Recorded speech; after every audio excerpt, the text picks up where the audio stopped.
നമ്മുടെ കുട്ടികൾക്കെല്ലാം പ്രത്യേകിച്ച് ഒരു വളർത്തുമൃഗമുണ്ടെങ്കിൽ അത് അവരുടെ ഒരു സ്വഭാവത്തെയൊക്കെ വളരെയധികം സ്വാധീനിക്കും. കുറച്ചുകൂടെ കരുണയും സ്നേഹമുള്ളവരൊക്കെയായി മാറ്റാൻ വളർത്തുമൃഗങ്ങൾ ഉപകാരപ്പെടും. പ്രത്യേകിച്ചും തങ്ങളുടെ വളർത്തുമൃഗങ്ങളെ ഒപ്പം കൂട്ടണമെന്നൊക്കെ കുട്ടികൾ ആഗ്രഹിക്കാറുണ്ട്. അങ്ങനെയാണ് ചില പാവകളൊക്കെ കാറുകളുടെ പുറകിലൊക്കെ നമ്മൾ ഇരിക്കണ കാണാറ്. പാവകളിൽ അവർ ആശ്വാസം കണ്ടെത്തുകയാണ്. പക്ഷെ അതാ നിങ്ങൾക്ക് വളർത്തുമൃഗമുണ്ടോ എന്നാൽ സ്കൂളിലേക്ക് കൊണ്ടുവരെ അവരും സ്കൂളിൽ ഹാജർ രേഖപ്പെടുത്തട്ടെ എന്നൊരു സ്കൂൾ തീരുമാനിക്കുകയാണ്. അങ്ങനെ എറണാകുളം കലോ ഗ്രേഡ്സ് പബ്ലിക് സ്കൂളാണ് മനോഹരമായൊരു ദിവസം കുട്ടികൾക്കും മറ്റുള്ളവർക്കുമൊക്കെ സമ്മാനിച്ചത്. ഈ കുട്ടികളുടെ കൂടെ എത്തിയ മൃഗങ്ങളെ കാണുമ്പോഴാണ് ഞെട്ടിപ്പോവുക. പാമ്പ് മുതൽ ആന വരെയുണ്ട്. സ്കൂളിൽ സാധാരണ ആരൊക്കെയാണ് വരാറ്? ഇതെന്ത് ഇങ്ങനെ ഒരു ചോദ്യമൊന്നല്ലേ? എറണാകുളത്തുള്ള ഗ്രേഡ്സ് പബ്ലിക് സ്കൂളിൽ ഇന്ന് ടീച്ചേഴ്സും കുട്ടികളും മാത്രമല്ല, കൂടെ അവരുടെ പെറ്റ്സും ഹാജരായിട്ടുണ്ട്. നമുക്കൊന്ന് കണ്ടിട്ട് വരാം.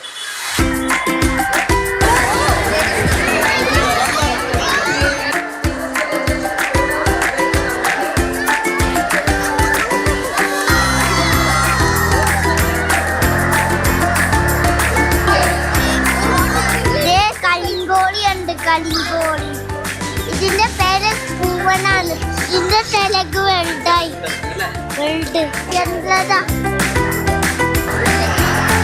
ഇതാണ് എന്റെ പെറ്റ്. ഇതിന്റെ പേര് മാംഗോ. ഇതിന്റെ സ്വഭാവം കുശുമ്പാണ്, കടിക്കുമൊക്കെ ചെയ്യും.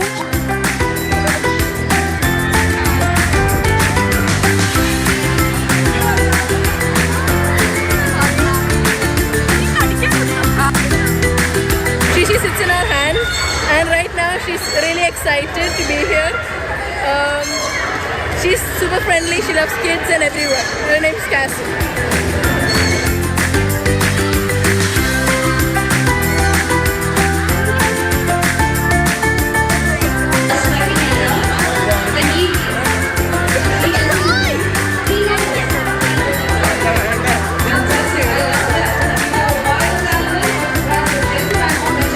സെക്കൻഡ് ടൈമാണ് പെറ്റ് സ്കൂളിൽ ഓർഗനൈസ് ചെയ്യുന്നത്.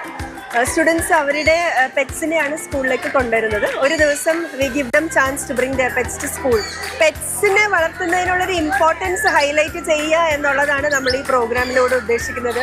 അവരുടെ സ്ക്രീൻ ടൈമിങ് കുറച്ച് പെറ്റ്സിനോട് കൂടി ഒരുമിച്ച് നിന്ന് ആ ഒരു കെയറും ലവും എഫെക്ഷനെയും ഒക്കെ കിട്ടിക്കഴിയുമ്പോൾ അവരുടെ സ്ക്രീൻ ടൈം കുറക്കാൻ പറ്റും, അവർ പോസിറ്റീവായിട്ട് വളർത്തിക്കൊണ്ടുവരാൻ പറ്റും എന്നുള്ളത് തന്നെയാണ് ഇതിൻ്റെ മെയിൻ ഒരു അട്രാക്ഷൻ. ഇവരുടെ പേര് ഞാൻ വിളിക്ക പേര് പറഞ്ഞ ചിങ്ങണിയാണ്. ഇവൻ എൻ്റെ അടുത്ത് ഇണങ്ങും. പിന്നെ ഇവൻ സൺഫ്ലവർ കഴിക്കും തീറ്റായിട്ട്. കഴിഞ്ഞ വർഷം ഞങ്ങൾക്ക് ജസ്റ്റ് പട്ടികളും പൂച്ചകളും അങ്ങനെ ചെറിയ ചെറിയ മൃഗങ്ങളായിരുന്നു. പക്ഷെ ഇപ്രാവശ്യം ആനേനെ വരെ ഞങ്ങൾ കൊണ്ടുവന്ന ഒരു ഷോ ആയിരുന്നു.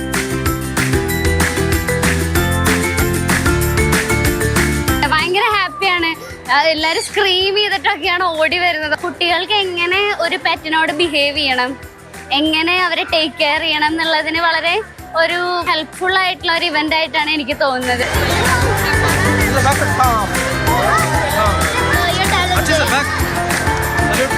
ഈ പെറ്റ്സ് എന്ന് പറയുമ്പോൾ നായയും കിളിയും പൂച്ചയും മാത്രമല്ല കേട്ടോ.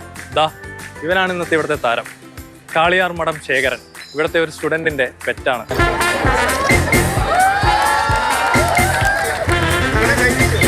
ഹായ്, എൻ്റെ പേര് കൊച്ചാമൻ. ഞങ്ങൾക്ക് പെറ്റായിട്ട് എലിഫൻ്റാണുള്ളത്. അതുകൊണ്ട് ഞങ്ങൾ വീട്ടുകാരുടെ സംസാരിച്ചപ്പോൾ എസ് പറഞ്ഞുകൊണ്ട് ഞങ്ങൾ ഇന്ന് എലിഫൻറ്റിനെ കൊണ്ടുപോകും.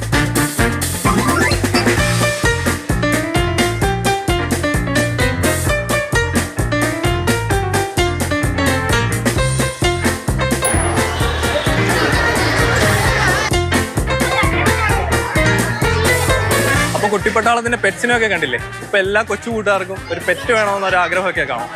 നന്നായി നോക്കുമെങ്കിൽ വീട്ടിലൊരു പെറ്റുള്ളതൊക്കെ നല്ലതാണ്. നന്നായി നോക്കണം. Nikhil Joseph, Mathrubhumi news, Kochi.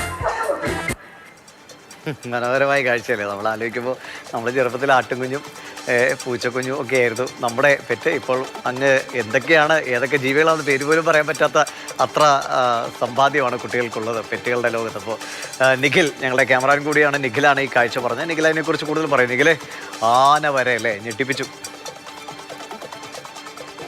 നമ്മളൊക്കെ ചെറുപ്പത്തിൽ ഒരു വളർത്തുമൃഗം വേണമെന്ന് ആഗ്രഹിച്ചാൽ പലർക്കും ഉണ്ടായിരുന്നതാണെങ്കിൽ ഒരു പട്ടിയോ പൂച്ചയോ അലങ്കാര മത്സ്യമോ ഒക്കെ ആയിരുന്നതാണ്. ഒരു സ്കൂള് അവിടുത്തെ കുട്ടികളുടെ വളർത്തുമൃഗങ്ങളെ കൊണ്ടുവന്ന ഒരു പെറ്റ് ഷോ നടത്താൻ തീരുമാനിച്ചപ്പോൾ അതിലൊരു കുട്ടി സ്കൂളിലേക്ക് കൊണ്ടുവന്ന് ഇതെൻ്റെ പെറ്റാണ് എന്ന് പറഞ്ഞ് കൂട്ടുകാർക്ക് പരിചയപ്പെടുത്തിയത് ഒരു ആനയാണ്.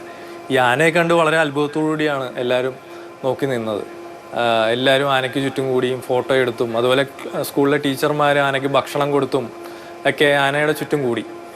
അതുപോലെ ഒത്തിരി വളർത്തുമൃഗങ്ങളുമായി പല കുട്ടികളും സ്കൂളിലേക്ക് എത്തി. അതിലൊരു കുട്ടി പാമ്പുമായാണ് വന്നത്. പാമ്പിനെ കണ്ട് പേടിച്ച് മാറി നിൽക്കുന്ന കൂട്ടുകാരും ഉണ്ടായിരുന്നു. അതുപോലെ തന്നെ ധൈര്യമായി മുന്നോട്ട് വന്ന് ആ പാമ്പിനെ മേടിച്ച് കഴുത്തിലിട്ട് ഫോട്ടോയ്ക്ക് പോസ്റ്റ് ചെയ്യുന്ന ചെറിയ ബിരുദന്മാരും അവിടെ ഉണ്ടായിരുന്നു. ചില കുട്ടികൾ അവരുടെ നായ്ക്കുഞ്ഞുങ്ങളെ കൊണ്ടുവന്ന് ഉടുപ്പൊക്കെ ഇടിയിച്ച് തലയിൽ ക്ലിപ്പൊക്കെ ഇട്ട് ഒക്കെ കൊണ്ടുവന്നിട്ടുണ്ടായിരുന്നു. ആ സ്കൂളിലെ നല്ലൊരു ശതമാനം കുട്ടികൾക്ക് സ്വന്തമായി വീട്ടിൽ വളർത്തുമൃഗമുണ്ട് എന്നുള്ളതും ഒരു പ്രത്യേകതയുള്ള കാര്യമാണ്. കാരണം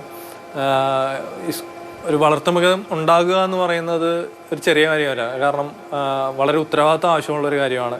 അതിന് കൃത്യമായി ഭക്ഷണം കൊടുക്കണം, പരിപാലിക്കണം,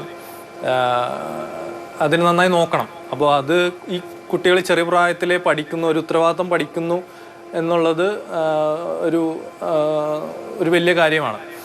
അപ്പോൾ അവരെ സപ്പോർട്ട് ചെയ്ത് അവരുടെ ടീച്ചേഴ്സും അതുപോലെ തന്നെ അവരുടെ മാതാപിതാക്കളും അവർക്കൊപ്പം ഉണ്ട്. അപ്പോൾ കുട്ടികളെല്ലാവരും അവരുടെ വീട്ടിലെ അവരുടെ പൊന്നോമനകളെ കൊണ്ടുവന്ന് സ്കൂളിലെ കൂട്ടുകാർക്ക് പരിചയപ്പെടുത്തിയും വിശേഷങ്ങൾ പങ്കുവച്ചും അവരുടെ പേരുകൾ പറഞ്ഞും ഒക്കെ നല്ലൊരു സമയമാണ് അവിടെ ചെലവഴിച്ചത്.